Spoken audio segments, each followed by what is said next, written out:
Hello friends, welcome to my YouTube channel. दोस्तों बहुत बहुत स्वागत है आपके अपने YouTube channel Pritam Bhojpuri update में। अभी से ही वीडियो दे दीजिए लाइक और चैनल पर तो सब्सक्राइब करते बेल आइकन जरूर दबा लीजिए।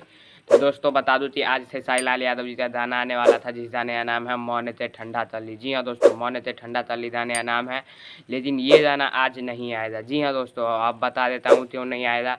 तो दोस्तों बता दूँ, खेसारी लाल यादव जी थे इस गाने ने राइटर है पवन पांडे, और पवन पांडे ने बताया कि आज ये गाना जिसका नाम है मौन ते ठंडा तलनी, ये गाने तो 30 तारीख को रिलीज कर दिया जाएगा। जी हाँ दोस्तों, देख सकते हैं पवन पांडे जी ने पोस्ट किया है अपने फेसबुक पेज पर कि इस मौन ते ठंडा तली गाने 30 तारीख को रिलीज किया जाएगा आदिशक्ति फिल्म से ऑफिशियल यूट्यूब चैनल पर। जिस गाने को पवन पांडे जी ने लिखा है, शंकर सिंह ने म्यूजिक दिया है, खेसारी लाल यादव जी ने गाया है। और इस वीडियो में आप तो खेसारी लाल के मैनेजर सोनू पांडे और उनके बहुत ही प्यारे दोस्त, बहुत ही पुराने दोस्त विकास सिंह वीरप्पन भी आप तो नज़र आने वाले हैं इस गाने में मौन ते ठंडा तली।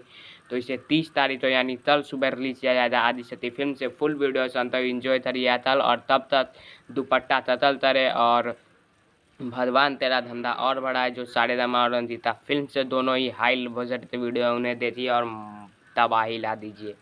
वैसे भी तबाही आप ला ही चुके हैं। तो जय हिंद, जय भारत। मिलता हूँ नए वीडियो में।